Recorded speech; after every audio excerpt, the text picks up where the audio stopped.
Hi, it's John, and welcome along to another podcast. And today I would like to talk about spirituality. Am I spiritual or not? And I think I feel and I know it's a really interesting challenge that we all face. And I'd like to use the analogy of the Zen master. So let's talk first about that story.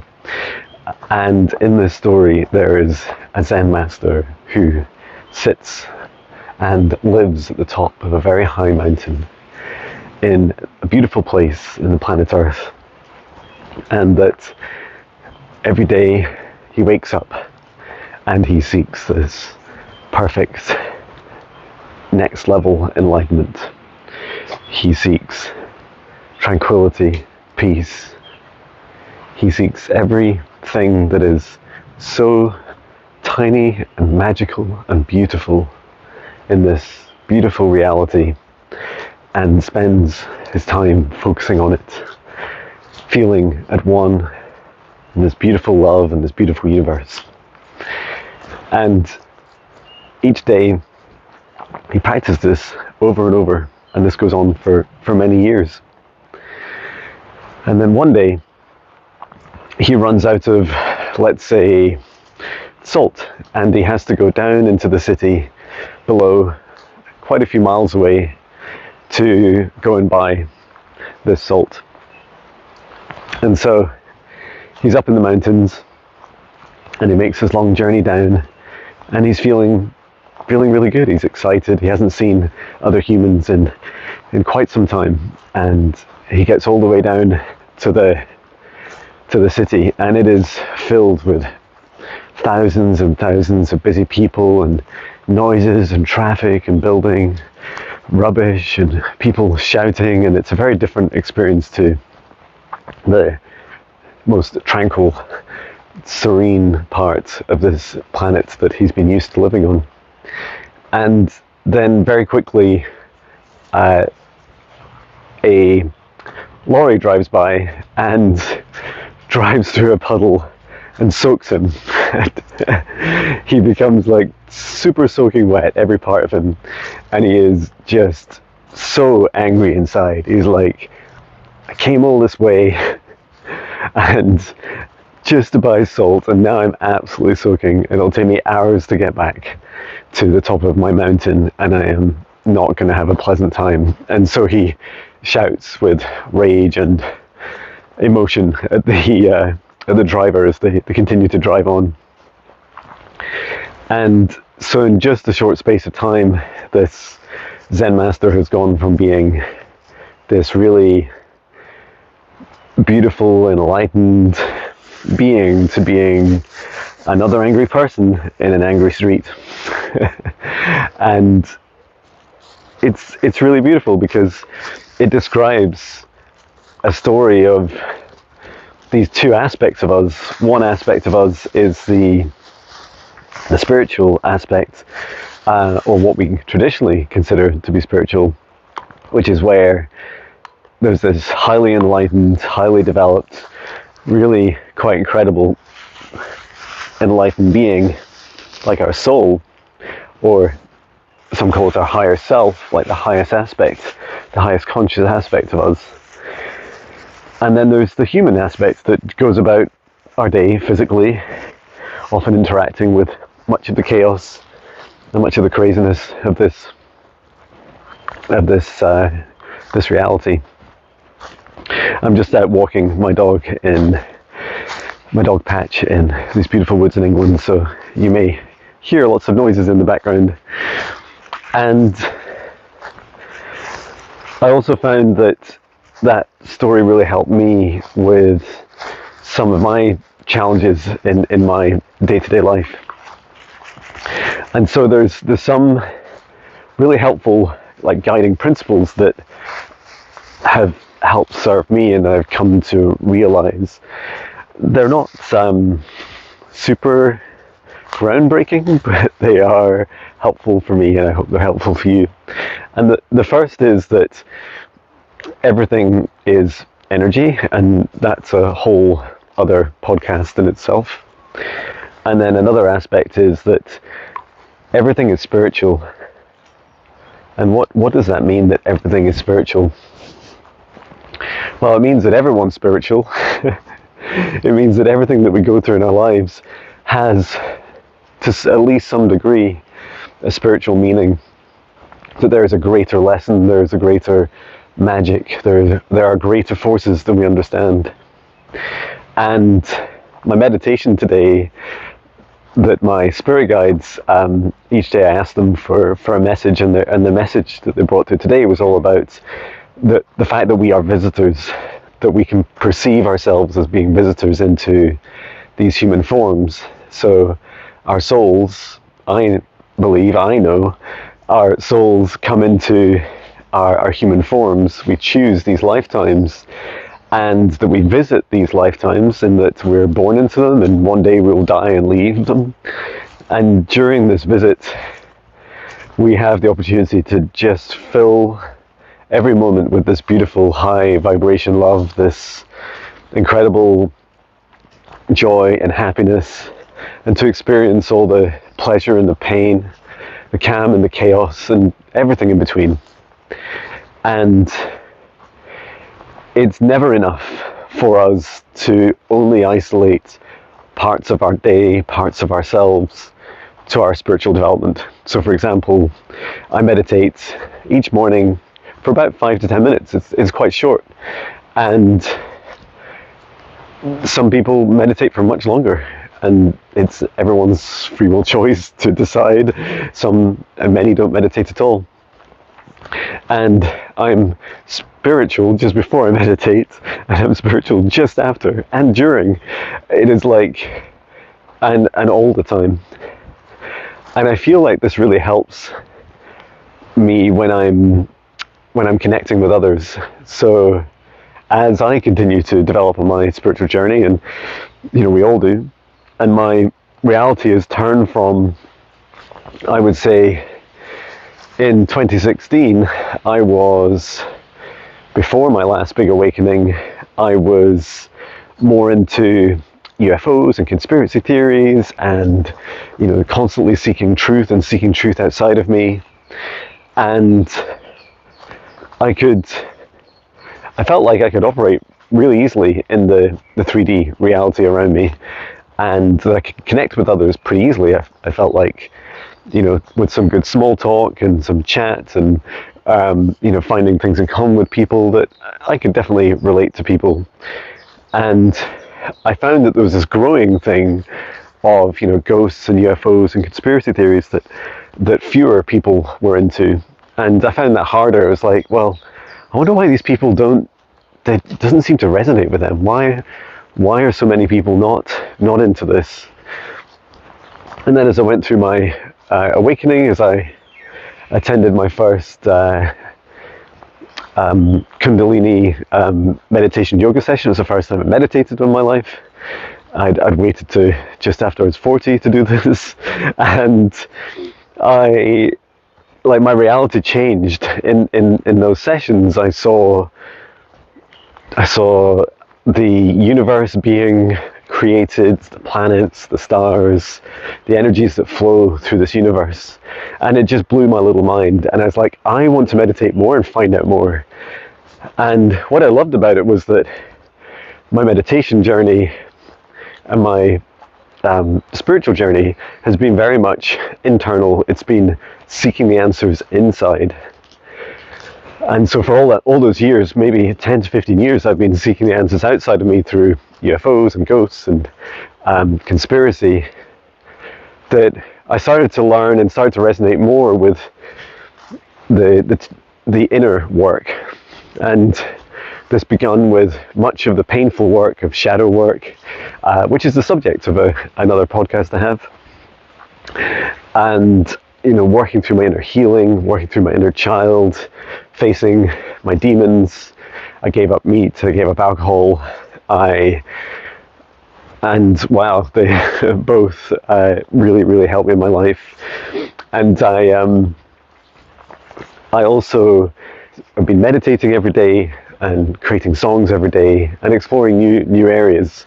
And so if I get a forward wind now to all those new areas, it's a pretty big leap from 2016, when UFOs, conspiracies, and ghosts, to my whole consciousness has really changed and expanded, and I feel so the things I've been practicing and developing more in myself have been my energy healing through one-to-one and group sessions. So this is like energy healing that has really been self-taught, that I've practiced through starting doing it for friends and then into hundreds of clients. And the broad term of energy healing expands to energy healing, negative energy and entity clearing, activations, helping people activate their psychic abilities, their spiritual abilities, helping people with messages from their guides, from loved ones. This way, Patch. We're just changing direction. And recently I've done in-person sessions and then also developed my own training course, the 7 Chakra Energy Healing and Activation Training Course. And the channeling that I've done, around 2,100 songs, with a new song every day, channeled with messages from my spirit guides, where I just ask them out loud what I say, guides, higher self, and source of the universe, what messages do you have for me today for the highest good, love and compassion for all? And that really helps me. I just listen with my heart, I say what I receive out loud, and then I create a meditation message and a song each day from it. And so that world has definitely changed for me. Like, my spiritual practice has changed. I do a lot more walks in nature. I reduced my corporate work hours from 40 to 24 a week, and so I work 3 days a week. And the rest of my work is meditations and music and healing. And I also spend a lot of time with my wife and family we go traveling almost every weekend in our camper van, and we just love traveling many magical spots and doing all those things I mentioned in these different magical spaces.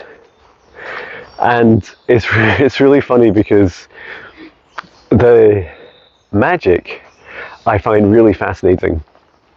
So you don't need to believe in magic or not, but in terms of answering the question, am I spiritual or not? I feel like my spiritual journey has continued to evolve into really seeking the magic in every present moment, and really being present in every moment as much as I can. And as I walk in these woods just now with my left hand on my heart and my right hand holding a dog lead, and I'm just absorbing these beautiful energies from the trees around me, I feel the magic of this location. I feel this happiness, this abundance of nature, this richness, and it's calm and it's exciting too. I feel like as I walk and explore these woods, I see more and more, I experience more and more, from the animals to the sunlight to the wind, the energies that flow through it, the history. And when I take a moment to stop and place my hand on a tree, I can just ask the tree for a message. I can talk to it, or I can just choose to send it love. And the magic in every single present moment is something that we can all connect with. And we don't need to use the word magic or spiritual to be magic and to be spiritual.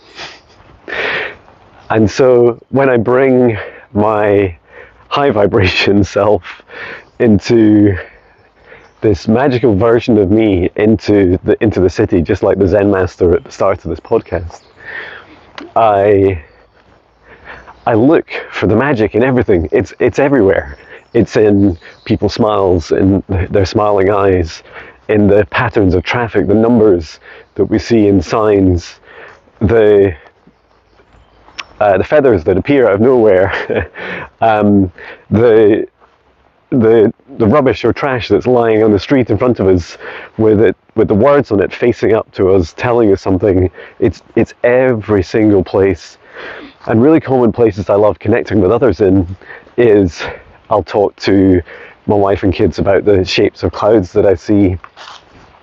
I'll draw their attention to the shape of a tree, or an unusual tree every tree is unique, right? Just like us. But I'll when I see the magic, I'll say it out loud. And I feel it's a great way of connecting with people in this physical reality, because so much of my spiritual journey has been metaphysical, across many different dimensions. And this reality that we exist in across these many dimensions all at once, we can connect with others when we choose to, when we choose this spiritual, magical moment to share. Sometimes when I meet people, they'll ask, what do you do?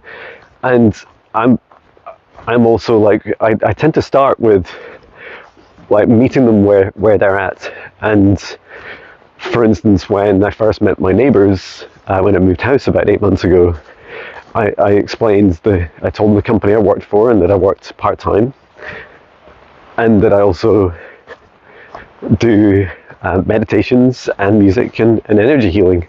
And they could connect with me on the physical world, this corporate job, and the music part. They understood. They didn't understand the energy healing bit at all, but they'd kind of heard of it, like alternative healing or medicine. And so I felt that was really useful. It's like, we can absorb so much in our lives at any one time, and we don't need to absorb, like when we read a book, we don't need to remember every single page. We also don't need to understand every single page, every single aspect. Patch, come here. Let's put Patch on the lead. And yeah, that's a really beautiful aspect of this reality. Are we all spiritual? Yes, we are. And are we all magical? Yes, we are. So even when people don't traditionally want to express how they, sometimes people are scared of the magic that they see in their lives, and they're very dismissive of it. And that's okay. It's everyone's free will choice. And one thing you can practice when you meet people is, or when you're catching up with people and connecting with them again, whether it's physically or online or however you're doing it, share a little bit of the magic that happened in your life, and meet them at their vibration, and see if it resonates, and if you if you want to, and it feels right, continue to just raise that vibration, raise the vibrations of the conversation, and share more and more of your magic. And if not, it's up to you. And of course, you can always wait for people to come and meet you at your vibration. And you can also choose to connect with people at theirs, and just continue to raise vibrations. It's all a choice. So yeah, I hope this session helps, this podcast, and it's been really enjoyable. Let's walk across gravel for some nice noisy ending to this. And just remember, in those chaotic moments in your life where you're that Zen master and you're stood by the side of the road, the traffic, and the lorry goes by and soaks you, or whatever rain happens in your life, whatever chaos, whatever stress, just take a moment, take 3 deep breaths, just breathe in deeply through the nose and out through the mouth, and really feel into the magic of the moment, and question, what is the greater lesson that you're being taught here? What are you being shown? there's always some reason. There's always some reason for the universe to do something for you. And seek the magic in that moment, even in the terrible moments, the seemingly awful, traumatic events. There is always something greater, a greater reason. So I hope you find this well. Sending my love from England. I love you.